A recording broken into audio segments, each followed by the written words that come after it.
જય શ્રી કૃષ્ણ. પુરુષોત્તમ મહિનાનો છઠ્ઠો દિવસ. આજની કથા સાંભળીએ. પુરુષોત્તમ માસ છે એ મલમાસના રૂપમાં જ્યારે ભગવાન નારાયણના ચરણે જાય છે અને ભગવાન નારાયણ છે એમને લઈ અને ગૌલોકની અંદર ભગવાન શ્રી કૃષ્ણજી પાસે જાય છે.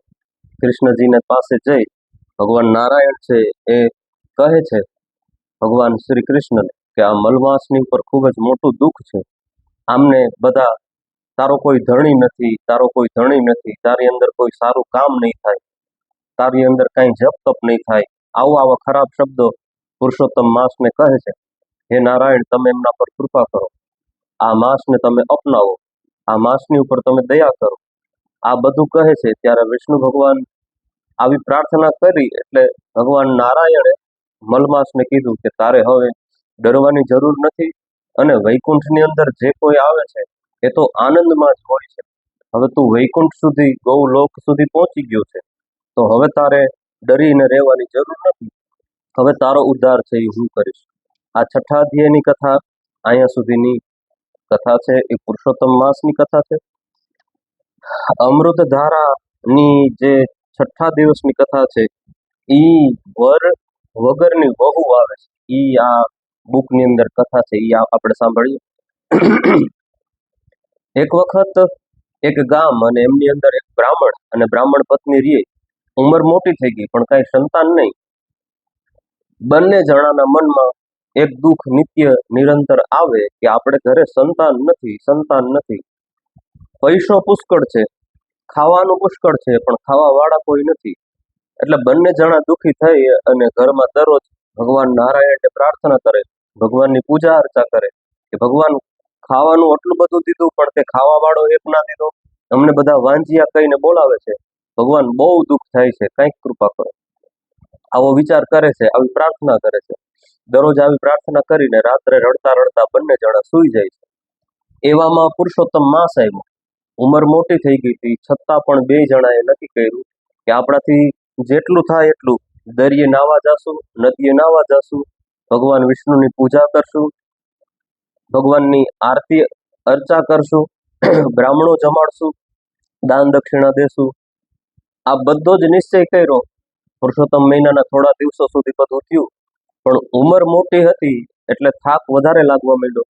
એટલે બ્રાહ્મણે છે એ બ્રાહ્મણ પત્નીને કીધું કે દેવી, જો આપણે ઘરે એક વહુ હોત ને તો એ આપણી સરસની સેવા કરે અને એ સેવા કરતા કરતા આપણને સરસનું ભોજન બનાવીને જમાડે, તો આપણે આ પુરુષોત્તમ ભગવાનને પૂજીને ઘરે આવીને રસોઈ બનાવવી ન પડત, આપણા ઘરના કામ ન કરવા પડત, આ બ્રાહ્મણોને ભોજન કરાવી લીધા પછી આ બધા વાસણ છે એ સાફ ન કરવા પડત.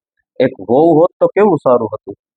આ જેવું બ્રાહ્મણ બોલ્યા એટલે બ્રાહ્મણ પત્નીએ કીધું કે હા કે ના, ગમે એ કરો, મને તો એક વહુ જોઈએ જ છે. એટલે બ્રાહ્મણ કહે છે કે કેવી આ મૂળ વગરની વાત કરો છો, આપણે ઘરે દીકરો નથી, સંતાન નથી, વહુ કોણ દેશે? તો કે ઈ હું કાંઈ જાણતી નથી, મને એક વહુ લઈ આવીને આપો. જીદ કરી એટલે બ્રાહ્મણને પણ એમ થયું કે લાવ ટ્રાય કરી જોઉં, તપાસ કરું, કોઈ કદાચ આપે દીકરી તો લઈ આવીએ. બ્રાહ્મણ છે એ ફરતા ફરતા પુરુષોત્તમ માસના દિવસોમાં નીકળી પડે છે, જાય છે, ફરે છે. એક ગામની અંદર જાય છે, એક બ્રાહ્મણનું ઘર ગમે છે, એમની અંદર જાય, જોવે છે તો એક દીકરી એમને ગઈ. એટલે એમ થયું કે આ દીકરીને હું વહુ તરીકે લઈ જાઉં. પણ ત્યારે જ બ્રાહ્મણના મનમાં વિચાર આવ્યો કે મારે દીકરો તો છે નહીં, હું કેવી રીતના દીકરી માગીશ? પણ ભગવાને એવી લીલા કરી અને બ્રાહ્મણના મનના બધા વિચાર ફેરવી નાખ્યા અને બ્રાહ્મણના મનમાં એવો વિચાર આવ્યો. એટલે બ્રાહ્મણ સીધે સીધું જે ઘરેથી દીકરી લેવા ગયા હતા ત્યાં જઈને બીજા બ્રાહ્મણને કીધું કે મારો દીકરો છે ને એ કાશી ભણવા ગયો છે, 1 મહિનો પૂરો થશે ને પુરુષોત્તમ માસ એટલે કાશીથી ભણીને આવશે અને અમને જોઈએ છે કે અમે તમારી દીકરી સાથે મારા દીકરાના લગ્ન કરાવીએ. હું એમની પાઘડી લઈને આવ્યો છું, પાઘડી સાથે 3 ફેરા ફેરવી દઈએ અને એક ફેરો છે દીકરો ભણીને આવી જાય કાશીથી એટલે એક ફેરો એમની સાથે ફેરવી દેશું. એમ કરી અને પાઘડી કાઢી અને પોતાની જોડીમાંથી આપે છે અને દીકરીના હાથમાં આપી બંને બ્રાહ્મણ જતા વિધિ કરતા હતા. એટલા માટે થઈને બંને બ્રાહ્મણોએ છે વેદ મંત્રો દ્વારા એ દીકરીના પાઘડી સાથે લગ્ન કરી દીધા અને આ વૃદ્ધ બ્રાહ્મણ છે એ દીકરીને લઈ અને પોતાના ઘરે આવ્યો. હવે સરસ મજાની વહુ ઘરમાં આવી ગઈ અને દીકરી પણ સંસ્કારી હતી એટલે આખા ઘરનો કારભાર ઉપર લઈ લીધો પોતાની ઉપર. સરસના મા બાપને જમાડે છે, સરસ મજાની રસોઈ બનાવે છે, ઘરના બધા કામ કરે છે. અને આ બંને જણા બ્રાહ્મણ ને બ્રાહ્મણ પત્ની તો ખૂબ રાજી થઈ ગયા કે ભગવાને કૃપા કરી અને વહુ દીધી છે. બંને જણા સ્નાન કરવા જાય, સ્નાન કરીને આવે તો અહીં રસોઈ તૈયાર હોય, બંને જણા જમી લે. દીકરી છે એ મા બાપની ખૂબ સેવા કરે છે. એવામાં એક દિવસ બ્રાહ્મણ ને બ્રાહ્મણ પત્ની બે સવારના સ્નાન કરવા ગયા અને પડોશમાં રહેતા એક બેન છે એ અહીં ઘરે પહોંચી ગયા. મેં જોયું તો આ દીકરી કામ કરતી હતી, એટલે પૂછ્યું કે દીકરી તું કોણ છો? તો કે હું આ બ્રાહ્મણ ને બ્રાહ્મણ પત્ની છે એના દીકરાની વહુ છું. તો કે એ બ્રાહ્મણ તો વાંજ્યા છે, એમને ઘરે સંતાન છે જ નહીં, તું એના દીકરાની ઘરવાળી કેમ હોય? આ ખોટું બોલ્યા છે. એટલે દીકરી તો રડવા માંડી અને ઉદાસ થઈને બેસી ગઈ. એવામાં જ બ્રાહ્મણ અને બ્રાહ્મણ પત્ની છે એ સ્નાન કરી અને ઘરે પહોંચ્યા. એટલે દીકરીને ઉદાસ જોઈ એટલે પૂછ્યું કે વહુ બેટા કેમ ઉદાસ છો? તો કે આજ પડોશમાંથી આ બેન આવ્યા હતા ને આવું કહેતા હતા. એટલે બ્રાહ્મણ પત્નીએ કીધું કે દીકરી એવું કાંઈ નથી, કાશી ભણવા ગયો છે, આ માસ પૂરો થશે ને એટલે આવશે. એમ કરી અને સાસુમાં એ છે ઈ ઘરના બધી જ ચાવી હતી, ચાવીનો જુડો દીકરીના ઘરમાં આપી દીધો. દીકરી આ 7 ઓરડા વાળું ઘર છે આપણું મોટું બધું, તો દીકરા વગરનો અવડું મોટું ઘર શું કામ લાગે? અમારે ત્યાં દીકરો છે, તું ભરોસો રાખ. ભગવાન ઉપર ભરોસો હતો એટલા માટે થઈને આવું બોલી ગયા. થોડોક ઈ આખા ચાવીના જુડા અને બધું આપી અને થોડાક કામની અંદર ઈ માજી વળગી ગયા. દીકરીને એમ કીધું કે આ 6 દરવાજા ખોલીને તારે જોવાની છૂટ છે, ઓલો 7મો દરવાજો છે એ નહીં ખોલતી. એમ કહી અને માજી તો કામમાં લાગી ગયા. બીજે દિવસે સવારે જેવા ભૂદેવ અને એમના પત્ની છે, અવસ્થા તો મોટી હતી છતાં પણ સ્નાન કરવા ગયા. પુરુષોત્તમ માસ શરૂ હતો એટલે નદીએ સ્નાન કરવા ગયા. દીકરીએ બધા દરવાજા ખોલ્યા અને વિચાર્યું કે 7મો દરવાજો પણ ખોલીને જોઈ લઉં શું છે અંદર. 7મો દરવાજો ખોલે છે તો અંદર એક સરસ મજાના બ્રાહ્મણના રૂપમાં ભગવાન નારાયણ છે એ રૂપ ધારી અને બેઠા છે. હાથની અંદર વેદના પુસ્તકો છે, વેદનો પાઠ કરે છે, સરસ મજાના સુંદર રૂપમાં છે. અને આ દીકરીને એવું કહે છે કે તમે આ દ્વાર ખોલીને કેમ અંદર આવ્યા છો?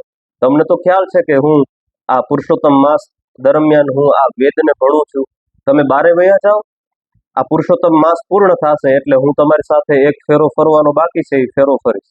એમ કરીને ભગવાન તો પાછા ત્યાં ને ત્યાં પોતાની વેદનું અધ્યયન કરવા માંડ્યા. દીકરીએ પણ ફટાફટ બધા દરવાજા બંધ કરી દીધા, ખૂબ રાજી થઈ ગઈ. પછી ઓલી બેન પાડોશમાં રહેતી હતી એ આવીને દરરોજ કાન ભરે, પણ આ દીકરીએ કાંઈ જવાબ દીધા નહીં. પુરુષોત્તમ માસ જેવો પૂર્ણ થયો એટલે દીકરીએ તરત કીધું કે અહીંયા સરસ મજાનો મંડપ બનાવો અને હવે તમારા દીકરા સાથે મારા ફેરા ફેરવો. ત્યારે બંને જણા ખૂબ બ્રાહ્મણ અને બ્રાહ્મણ પત્ની મૂંઝાણા કે દીકરો તો છે નહીં, આપણે ફેરા ક્યાંથી ફેરવશું, હવે તો સાચું બોલવું જોશે. ત્યારે ભગવાન નારાયણને યાદ કરે છે. પુરુષોત્તમ ભગવાનને કહે છે કે હે ભગવાન પુરુષોત્તમ, હવે તમે જ કંઈક કૃપા કરો. આવું જ્યાં પ્રાર્થના ભગવાનની કરે છે એ જ સમયે એક પછી એક ઘરના 7 બારણા ખુલી ગયા અને 7મા દ્વારમાંથી ને સરસ મજાના સુંદર રૂપની અંદર બ્રાહ્મણના દીકરાના રૂપમાં ભગવાન બારે આવ્યા અને એમણે છે આ બ્રાહ્મણની દીકરી સાથે છે લગ્ન કર્યા. અને ભગવાન પુરુષોત્તમે આ બ્રાહ્મણ અને બ્રાહ્મણની પત્નીનું જે પુરુષોત્તમ માસનું વ્રત હતું એ પૂર્ણ કર્યું. અને આ કથાનું ફલ છેલ્લે સાર એવો લખ્યો છે કે જેમ બ્રાહ્મણ પત્નીને અને બ્રાહ્મણને પુરુષોત્તમ ભગવાનને પૂજવાથી જેવી રીતના ફળ્યા છો એવા પુરુષોત્તમ ભગવાન તમે અમને બધાને ફળજો. આ કથા આજે આપણે સાંભળી, આ લિંક બધાને શેર કરજો કે જેથી કરીને પુરુષોત્તમ માસમાં બીજા બધા લોકો પણ સત્સંગ કરી શકે. બધાને જય શ્રી કૃષ્ણ.